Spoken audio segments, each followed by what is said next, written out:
Alright, boys, I wanted to make a quick video talking about which free you should pick here because when I was looking at the previous anniversaries, I was going through some like global forum stuff too, and I saw the way people treat other new players. They're like asking genuine questions, like actually you guys are horrific.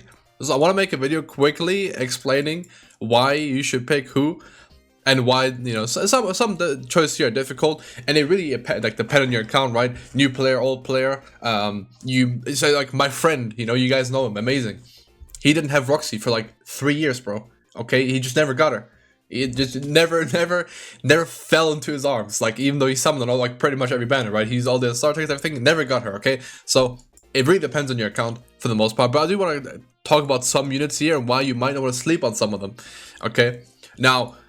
If you have all these units, okay, what you want to do is prioritize your ult levels on the ones where the ult level matters the most, okay?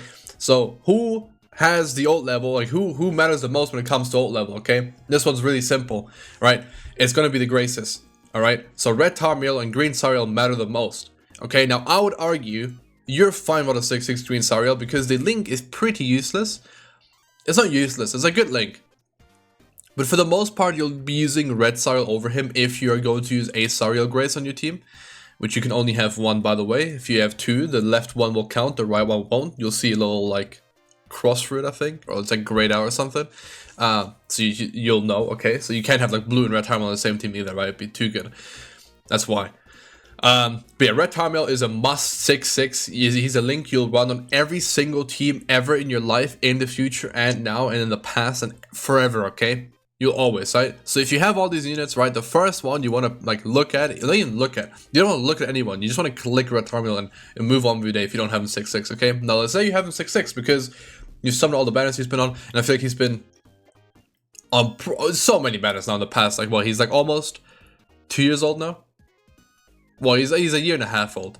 A bit over a year and a half, okay?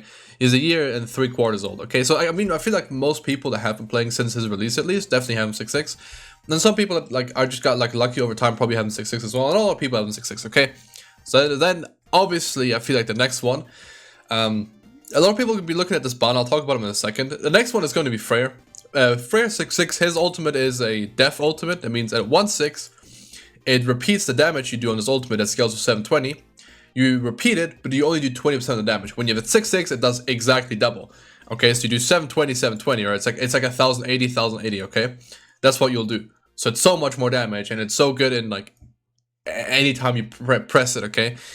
Because the skill doesn't count.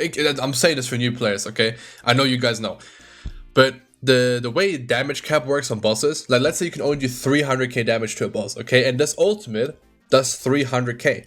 The death, the thing down there, right? That counts as doing it again. And that counts as a separate damage unit, okay? It doesn't count as the same skill for some reason.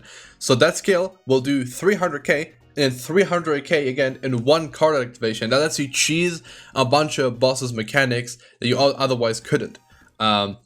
Which is really strong, okay? And especially if you kill, even if you don't have damage cap, right? Against like Skull and Hardy, against like the last phase, where you have to kill both of them at the same time. For example, you kill one with the ultimate, you do like 2.2 million damage, then it bounces on the other target and does 2.2 million damage again. Really useful ult to have 6/6, okay? So if you have all these characters, you have your red Tarmiel 6/6, the next one would 100% be Freyr. Now after this, it's kind of like whatever, high key. A lot of people will tell you like Ragnarok ban because he's a universal 10% attack related backline. He also lowers the enemy's related stats, so like crit chance and crit damage and pierce rate stuff. Actually, I think he only does crit chance. No, he does pierce, crit chance, crit damage. Yeah, all those three, right? Really strong, honestly. For the longest time, he was really strong backline. Nowadays, most teams have a designated backline, so you don't really get much use out of him. But for like some generic farm teams that aren't like coin dungeon ones where you need to use Red Liz, he works fine. Like you can use him, right? And I still see some teams using him. And I used a human team where I used him as well. So he's still okay, and just getting his ult level up. Ult level gives you 400 CC per ult level, so you do want to get characters' ult levels up as well. He's really important, right? Now, another thing you get from this is you get the characters level 90, okay? So let's say you have everyone, okay? You have everyone here, you finished your summons, right? Your summons actually gave you your 6/6 Freyr, right? You already have 6/6 red Tarmiel. Who do you pick then? Okay? Shin, if you don't have it level 90, right? If you have like level 50, 60 SSR or something, you are 60, 65, he is probably the best target here to level 90. That's difficult, okay? So I'm assuming you have everyone. If you don't have, okay, let's say you don't have everyone. Okay, that's something that's a better like point to start, okay? Who are like must-haves? Okay, red Tarmil, obviously, green Sour is good to have, not a must-have though, nowadays, I feel like. Cigarette's not really anything.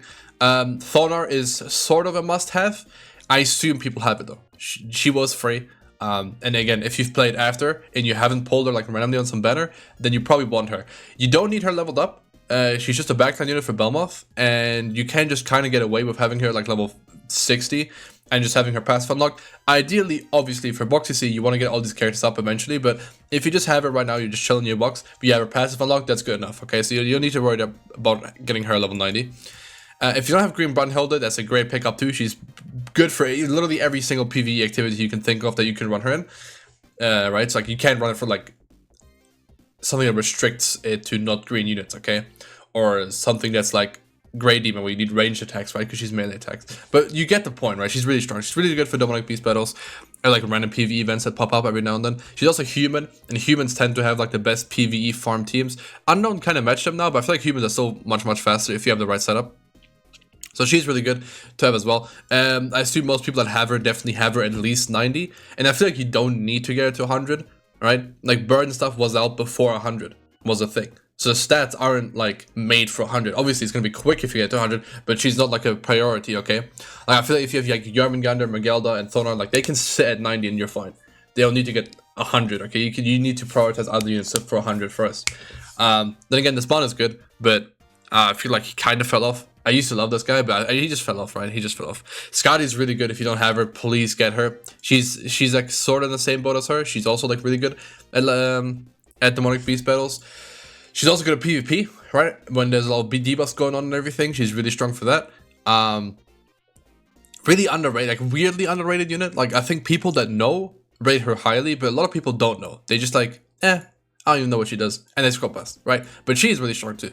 Then Freya again, priority, right? Red Tarmiel and Freya are gonna be a priority. If you don't have neither, go for Red Tarmiel, and if you have both, go for Red Tarmiel first, and then for Freya second, right? If you like to get them 6/6, okay? Don't even think about anyone else.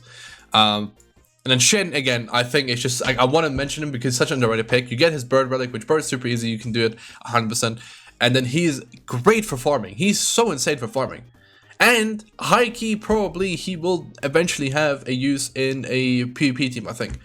Because his damage isn't even that bad, and if we get the right catastrophes that buff him the right amount, which I think there's a good chance because they just keep throwing them out, I think he has a valid spot somewhere. But mainly for farming. Honestly, this guy is insane for farming, so I would just run him. The AI actually knows to attack when there's weak point and not when there's no weak point. But you usually run him with a setup where there's always weak point on the enemies anyway, right? Like you run him with like tier, and you get the like crit resistance debuff on them all the time, so his weak point will always hit. That type of stuff, right? So I think I just wanted to like talk about him because I think he slept on. Valenti also, most people probably have her, but you can cheese a bunch of things with this in a game. If you can't farm the Nidhogg right now, you can run like a full resistance set on her and run her with like Chad King, and you can like patience your way through the first stage of Nidhogg, get the reward every week, and then you're out, okay? And eventually you can build up your Nidhogg team by getting like Freya's Relic and everything. So that's really good too. She's useless. Useless. Broken in Labyrinth, honestly. I think people need to not sleep on her in Labyrinth. She's actually kind of broken in Labyrinth, but obviously she's not that good.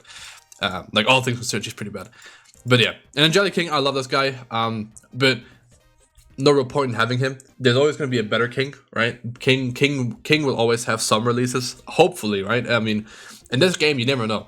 Right? We get one Meliodas a year, so you know, you'd think the main character would get more than one release, but I guess it's always a hype release, so I'll take that over like just some like mid releases. But yeah, I hope this helped you if you're a new player. If you're a veteran player and you watched the whole video for this, I respect you. You know, maybe I opened your eyes about Scotty or you know, or Shin, or maybe you'll actually get them up now. But yeah, that's gonna be it from me, boys. Good job.